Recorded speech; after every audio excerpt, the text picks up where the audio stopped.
उन उन महिलाओं को तो खड़े होकर चप्पलें निकाल लेनी चाहिए थी कि क्या अच्छा हम सामान है। अब मान लो आप और हम सर में मांग में सिंदूर नहीं लगा रहे या मंगलसूत्र नहीं पहन रहे तो हम किसी का सामान हो गए? हम क्या लावारिस वस्तु हो गए? खाली प्लॉट हो गए कि हम पर कोई भी आके कब्जा कर लेगा? ये बता दे ना पूरा समाज कि वो पहचान आदमियों के ऊपर भी लगाई जा रही है कि ये आदमी जो है ये शादीशुदा है, ये 4 बच्चों का बाप है।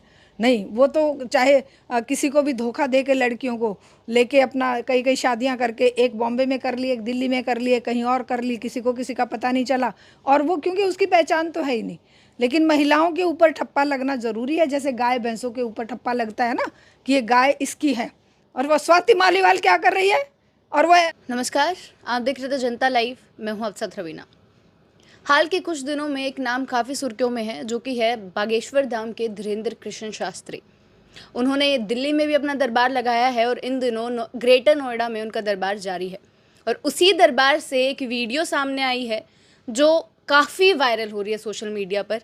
काफ़ी लोग उस पर कटाक्ष कर रहे हैं, काफ़ी लोग अपने कमेंट्स कर रहे हैं। और उसमें धीरेंद्र कृष्ण शास्त्री एक बयान देते हुए नजर आ रहे हैं महिलाओं पर। उनका कहना है कि शादीशुदा महिलाओं की 2 ही पहचान होती हैं, एक उनके मांग में सिंदूर हो और एक गले में मंगलसूत्र। और इतना ही नहीं, आगे वो कहते हुए नजर आए कि जिस महिला के मांग में सिंदूर ना हो, मंगलसूत्र ना हो, उससे हम समझ जाते हैं कि भाई प्लाट खाली है। और आगे भी कि अगर मांग में सिंदूर है और मंगलसूत्र है तो समझ जाना कि रजिस्ट्री हो चुकी है। ये बयान सामने आते ही पूरी सोशल मीडिया पर ये वीडियो फैल गई।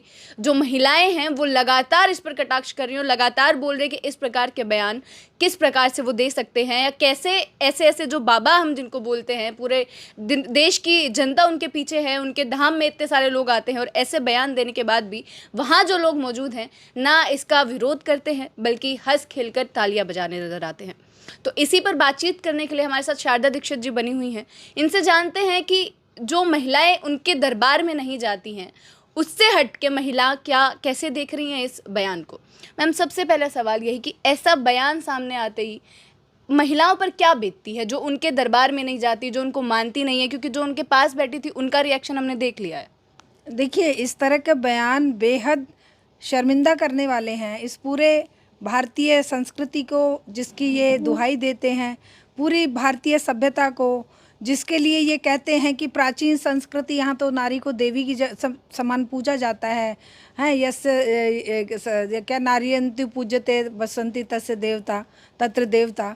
तो ये उनकी जो बात है, ये उसको ये खुद ही ये जो धर्म के ठेकेदार बनते हैं ना, धीरेंद्र शास्त्री जैसे या धीरेंद्र जो भी है बागेश्वर बाबा धाम, ये खुद ही अपनी ही संस्कृति को लांछित करते हैं।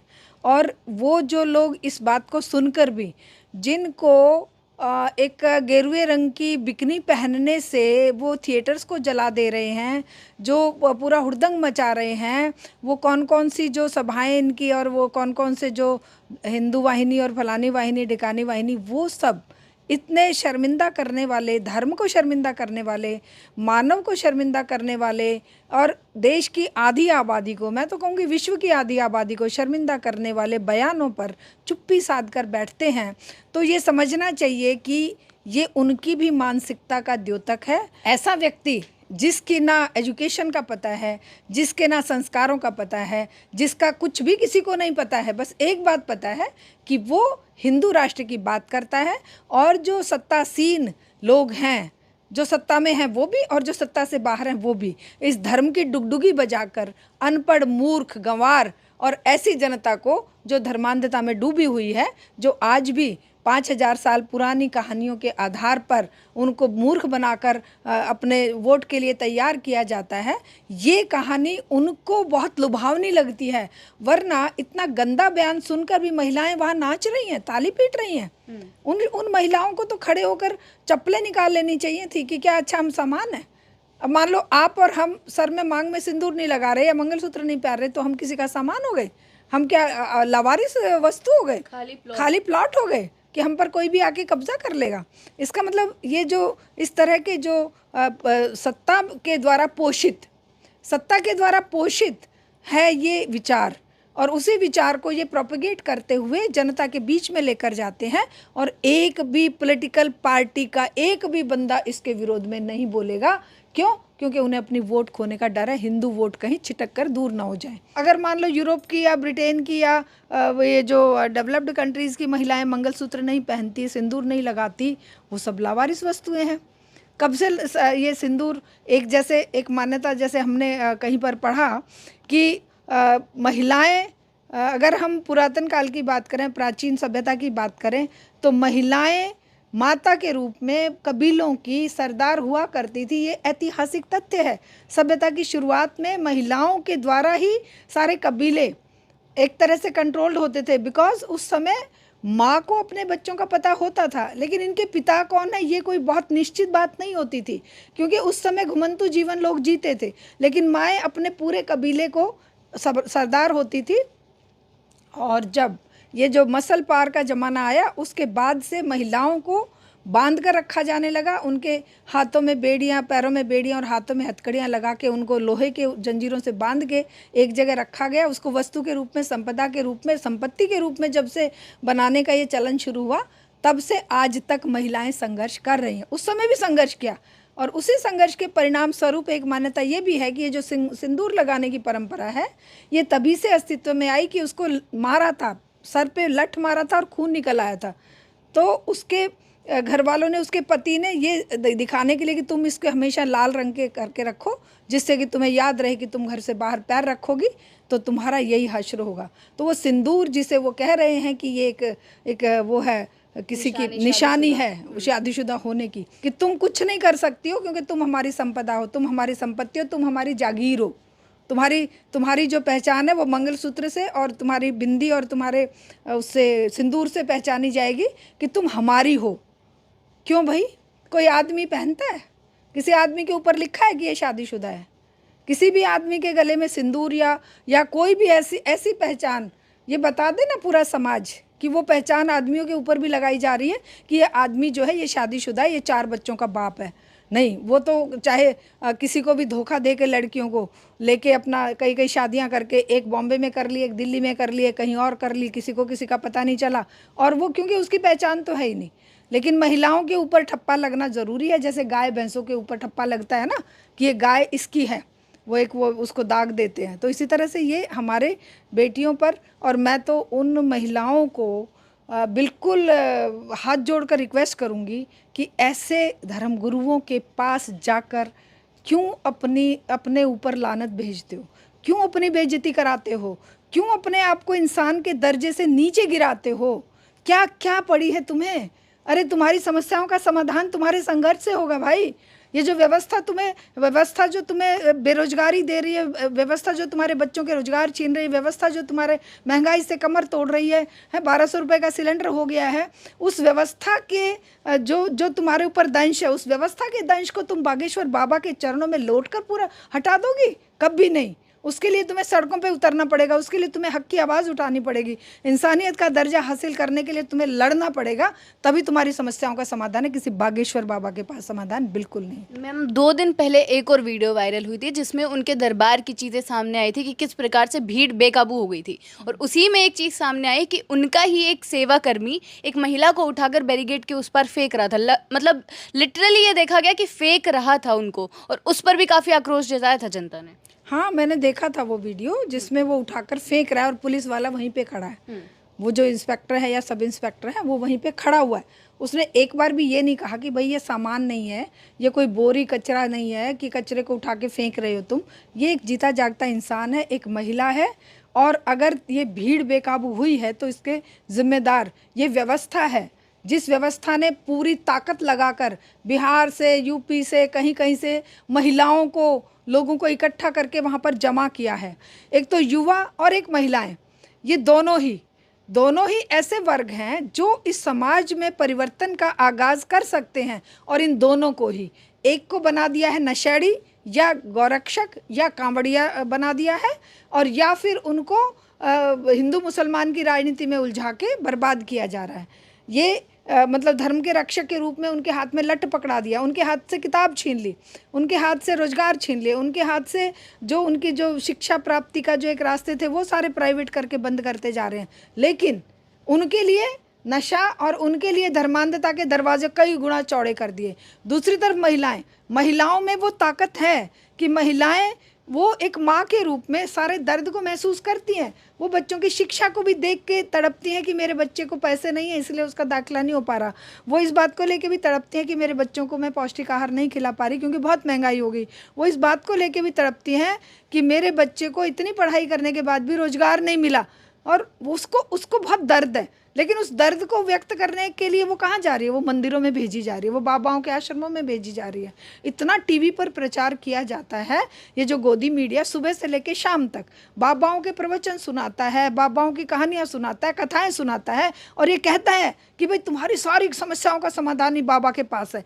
तो ये जो चीज़ें हैं ये हमारे अंदर दर्द पैदा करती हैं कि ये व्यवस्था बदलनी चाहिए और बदलने का जिम्मा महिलाओं को और युवाओं को लेना पड़ेगा, वरना आने वाले समय में और बुरी तरह से ये हमें पैरों तले रौंदेंगे। अभी तो उठाकर फेंका है ना, ये पैरों से भी रौंदेंगे महिलाओं को, ये महिलाओं पर और भी अन्याय अत्याचार करेंगे। अभी मैं अपने एरिया में गई थी, देखा मैंने कैसे मतलब गले में पटके डाले और वो बाइकों पर हुड़दंग मचाते हुए लड़के कांवड़ लेके आ रहे हैं और चिल्ला रहे हैं बुरी तरह से, डीजे बजा रहे हैं और वो महिलाएं अपने थाल सजा के मंदिरों के बाहर खड़ी हैं।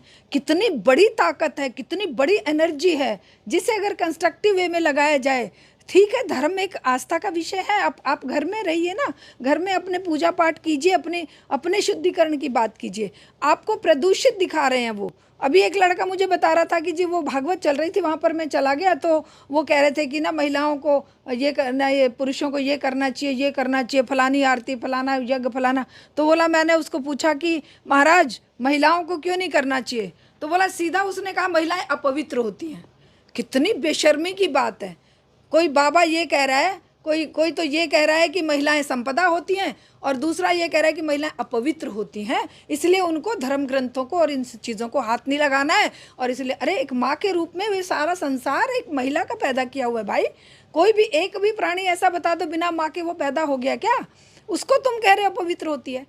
डूब के मर जाना चाहिए ऐसे समाज में। ऐसे लोगों को क्यों इस तरह से हमें बेइज्जत करते हैं? क्यों महिलाओं की? और सचमुच में महिलाओं की गुलामी, महिलाओं की जो ये जो बेड़ियां हैं, इन्हें तोड़ने के लिए खुद महिलाओं को आगे आना पड़ेगा। सावित्रीबाई फुले बनना पड़ेगा। मैम, महिलाओं का बयान तो दिखाई, महिलाओं का आक्रोश भी दिखा लगातार इस बयान पर, लेकिन यूपी के एक नेता है स्वामी प्रसाद मौर्य, उनका भी बयान आया और उन्होंने इस भाषा को धीरेन्द्र शास्त्री के टपोरी बताया। उन्होंने बोला कि संत नहीं, ये किस प्रकार की भाषा है जो एक संत इस्तेमाल करता है, ये टपोरियों की भाषा है। हाँ, देखिए वो मौर्य जी जो कह रहे हैं उनको थोड़ा सा और गहरे से समझने की ज़रूरत है।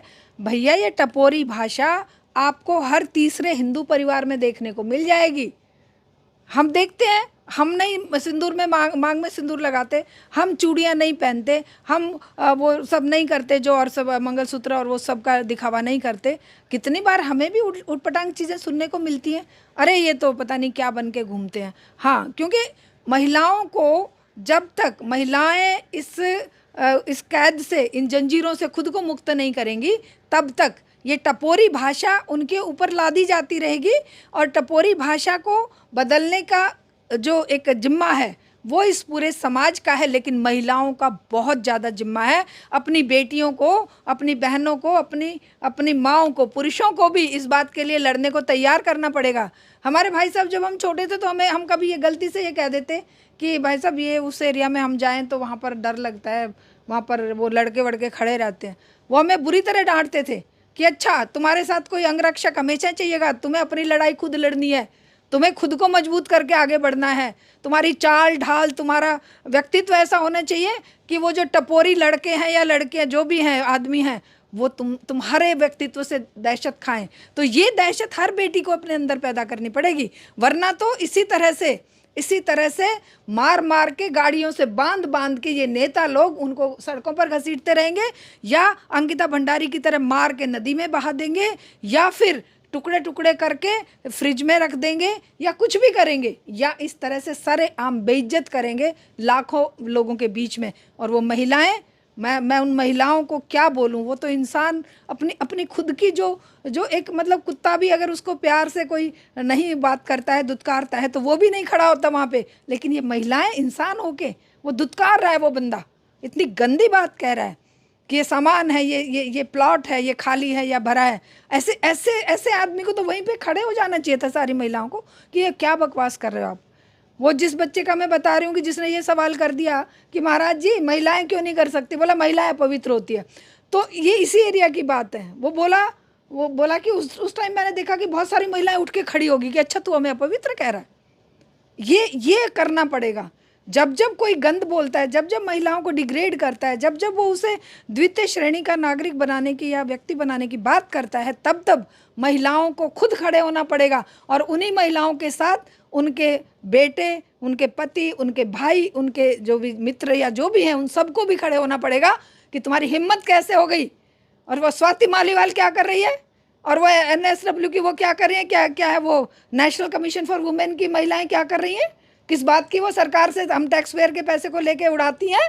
शर्म नहीं आई उनको ये नहीं समझ में आया कि ये क्या बकवास कर रहा है। इसके विरोध में हमने अपने वक्तव्य जारी करने चाहिए और उसको चैलेंज करना चाहिए और उसके ऊपर केस करना चाहिए कि ये सामान नहीं है, महिलाएं किसी की प्रॉपर्टी नहीं है। महिलाएं जीते जागते इंसान है और बराबर के इंसान है, बल्कि बराबर से ज़्यादा योगदान उन महिलाओं का समाज के निर्माण में, परिवारों को चलाने में और इस पूरे संसार में महिलाओं का ही सबसे बड़ा योगदान है। इसलिए हम कभी भी इस गंदे शब्दावली को सहन नहीं करेंगे। जी, बहुत बहुत शुक्रिया शारदा जी आपका। तो यही कमेंट्स भी इस प्रकार के आ रहे थे कि एक तरफ तो हम महिला सशक्तिकरण की बात करते हैं, बार बार बात करते हैं कि महिला हमारे भारत में कितनी आगे बढ़ रही हैं, और दूसरी तरफ उन्हीं महिलाओं को एक प्रॉपर्टी से कंपेयर किया जाता है जहाँ रजिस्ट्री या फिर खाली प्लाट की बात होती है। तो ऐसी ही जो चीज़ें अभी चल रही हैं देश में, वो आप तक पहुँचाते रहेंगे और जनता से जो भी जुड़े मुद्दे हैं वो भी पहुँचाते रहेंगे। बने रहे हमारे साथ। शुक्रिया।